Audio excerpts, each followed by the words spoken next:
So the dual stage mirror, there's also a file, and I will demonstrate this file as well, of course. And we have low transconductance PMOS, and we will study the influence on their bandwidth. That is what we want to see. And extra attention now we are going to pay to the selection of the loop gain reference. Where do we select the reference, the loop gain reference? Every transistor that is there has a local loop because of the feedback capacitance, the internal feedback capacitance or the Miller capacitance, whatever you call it, but basically the gate drain capacitance. So everywhere where you put your where you want to select your control source of the stage as reference, you are in a local loop. This will be clear in the asymptotic gain. And you can break the local loop, and that is a nice thing also about slide gap, just by putting the capacitance to 0. Now you would say, maybe, are we just going to put the capacitor to 0 and then the whole circuit changes? Well, now remember, in most cases, if we do a correct design, then the feedback capacitance says something about the sum of the poles, but not about the product, because it's much smaller than other capacitors. Look, for example, at the first transistor. We have, maybe you can imagine the small signal diagram under it. You have CGS, but the stage is driving 2 CGS of P transistors. And those P transistors are also quite large.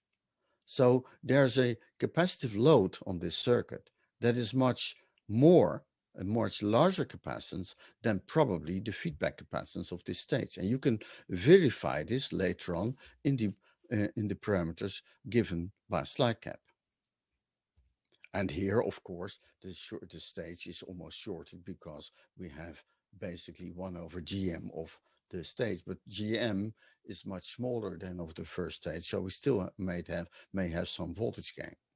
But the Miller effect will be really low, also because of the high capacitive load.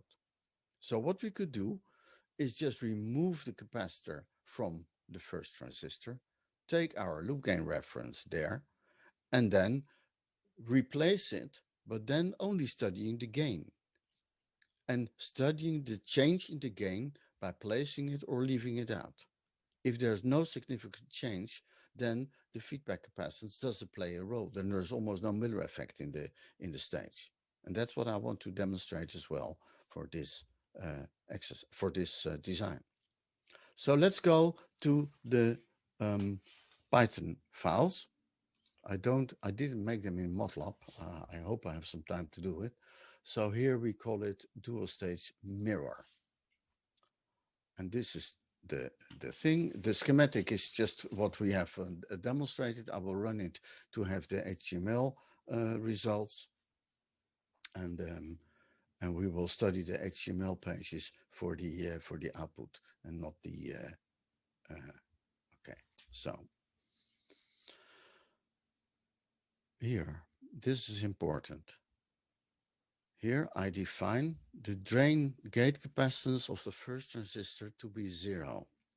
And I select the GM of the first transistor as loop gain reference.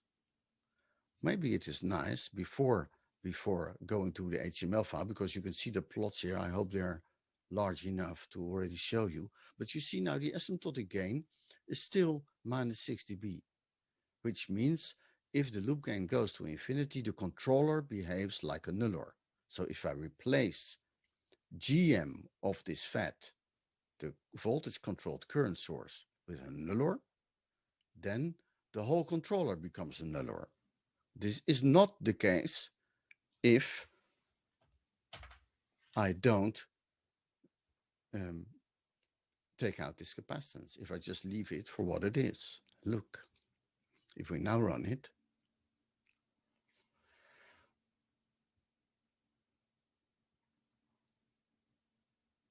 then you see the asymptotic gain deviates. And even the phase characteristics would show me that the asymptotic gain has poles, maybe even in the right half plane, because the phase characteristic goes in the wrong way. So up to, let's say, 1 gigahertz, where we are, where, let's say, the loop gain, you see the loop gain passes here, the 0 dB line at 400 megahertz now. That is the effect of FT of this current mirror. It really introduces another pole. So the bandwidth is less, and there's also much more peaking. But you see that the asymptotic gain is still correct there. So you could leave it. You could say, okay, this simulation is good enough because the error of the asymptotic gain only becomes obvious above 2 gigahertz. You see, the behavior in this region at 400 kilohertz doesn't change that much, I guess, if I remove this capacitance. We still have peaking. The peaking should be about 4 or 5 dB, I guess. That was here. So the peaking is still there. The bandwidth is 2, 3, 4, 5. It's larger now, the bandwidth. So it has, in fact, there is some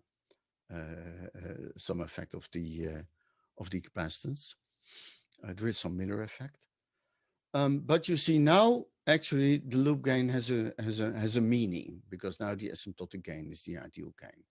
If you don't understand this, about ideal gain and asymptotic gain, please go to the homologation program and study the negative feedback model and the selection of the loop gain variable. It's a special topic in there. Let's go to the results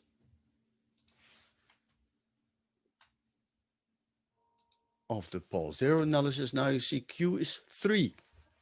So definitely we can say that the current mirror that we placed in, and we can study its FT, and it will be a very low FT. It will be it adds a dominant pole, and it increases the. You see, there's another pole now in the loop, 1.2 giga in the gain, but in the loop gain also. See, there was already almost a pole at the origin. That is, and now you see that's out of the origin, because the output impedance of the current mirror is not infinite. So this is because of the output impedance of the current mirror. This pole was already there, and this one is added probably by the current mirror, and that is FT over 2 usually. So I'm expecting an FT of about 1 gigahertz for that current mirror. Let's look at the current mirror. So circuit data, we have the current mirror here, and you see I can look at the FT of U4 and U3. Both are equal, I guess. So let's go to the bottom. There we find all these parameters, and they're in alphabetic order. So there must be somewhere FT 3, and you see it's about 1 gigahertz, 900 kilohertz, and FT over 2 is where you find, because you have 1 times GM and 2 times the capacitor, which is causing the pole there. So it is exactly what we expect. So it adds a dominant pole, this one. Another thing that we would like to have is that the GM of this stage, because of the noise, so we don't need to do the noise analysis here. We can just simply look at the GM. The GM of the second transistor, of the third transistor, this one, is I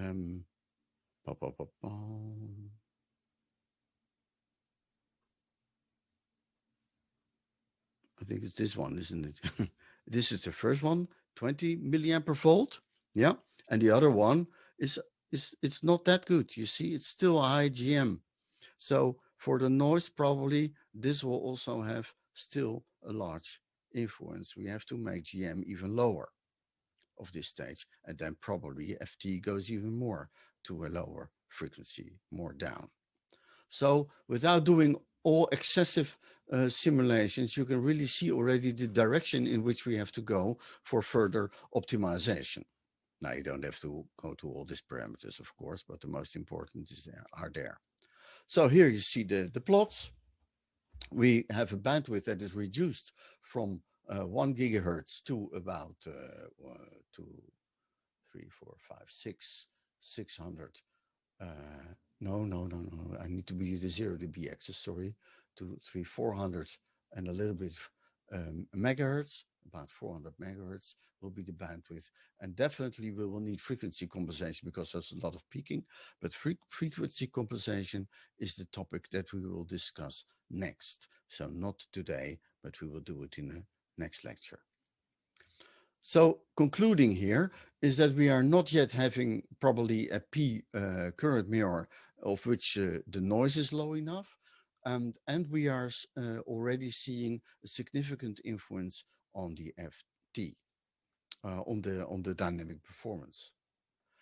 So that's why we ask you to do this differential pair analysis, and maybe that turns out to be much better.